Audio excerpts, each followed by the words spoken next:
warahmatullahi wabarakatuh. Selamat pagi dan salam sejahtera untuk kita semua. Salam anak Indonesia hebat. Yang terhormat Bapak dan Ibu Dewan Juri, yang saya hormati seluruh panitia penyelenggara Lomba Bulan Bahasa Kabupaten Pasir 2025, serta teman-teman anak Indonesia hebat yang berbahagia. Pertama-tama, marilah kita panjatkan puja dan puji syukur kehadirat Tuhan Yang Maha Esa yang telah melimpahkan rahmat dan karunia-Nya kepada kita semua. Tak lupa salawat serta salam senantiasa kita sanjungkan pada junjungan kita Nabi Muhammad SAW yang kita nantikan syafaatnya pada akhir zaman nanti. Amin ya Rabbal Alamin. Perkenankanlah saya, Ayuni Fitriani, dengan nomor urut 20 pada kesempatan ini akan menyampaikan pidato dengan judul Bijak Media Sosial Cermin Anak Indonesia Hebat. Dewan Juri, guru pendamping, serta lomba yang berbahagia, pernahkah kita membayangkan satu hari tanpa membuka media sosial, tanpa melihat notifikasi, tanpa menggulir layar yang seolah tak pernah habis? Mungkin sebagian dari kita akan merasa hampa. Ya, begitulah kuatnya media sosial mencengkram kehidupan kita jika kita tidak bijak menggunakannya.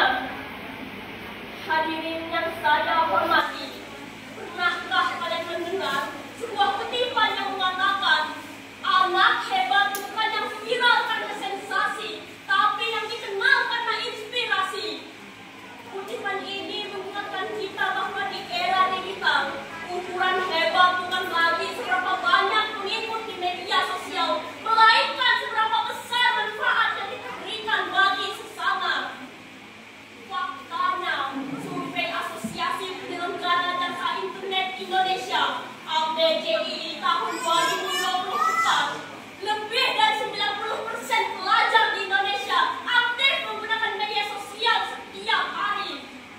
Angka ini menunjukkan betapa besar pengaruh media sosial terhadap kehidupan generasi muda, termasuk kita para pencinta peradaban.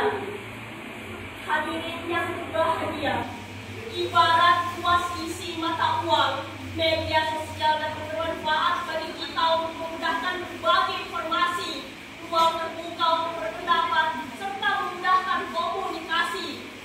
Sayangnya, pada sisi yang lain, media sosial dapat menjadi bumerang, ancaman, bagaikan mata pisau yang tajam jika digunakan tanpa etika dan kebijaksanaan.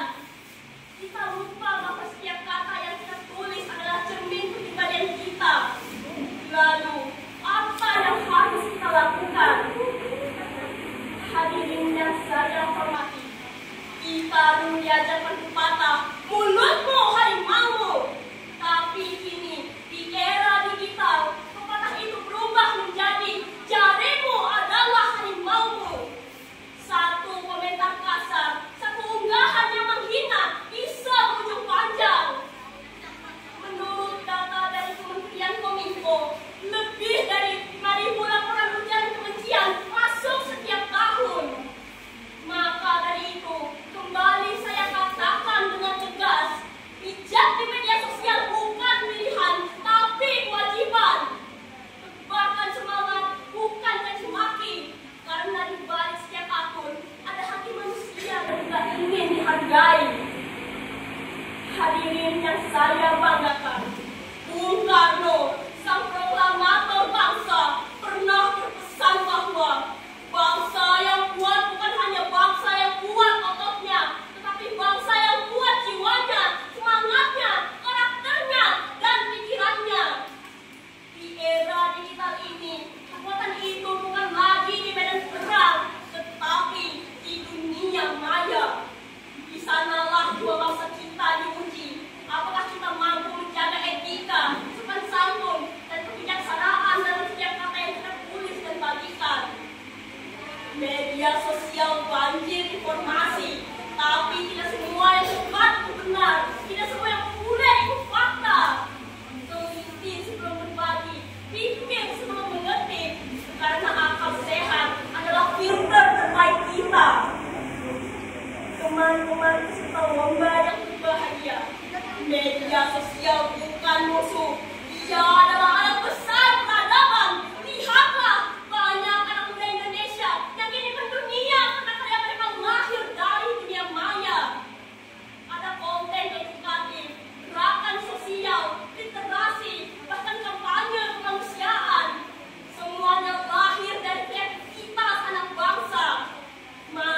membuktikan bahwa anak Indonesia adalah anak yang hebat.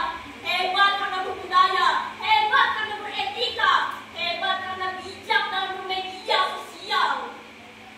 Ada beberapa cara yang akan kita lakukan untuk mewujudkan itu semua. Yang pertama, gunakanlah media sosial dengan hati yang bersih dan pikiran yang jernih. Yang kedua, jadilah generasi yang menyaring sebelum berbagi. Yang ketiga, menulis untuk menginspirasi. Dan yang terakhir, berkomentar dengan santun serta beretika. Teknologi boleh berubah, zaman boleh berganti, tetapi budi pekerti jangan pernah mati. Biarlah dunia melihat bahwa anak Indonesia bukan hanya cerdas di kepala, tetapi juga luhur di hati.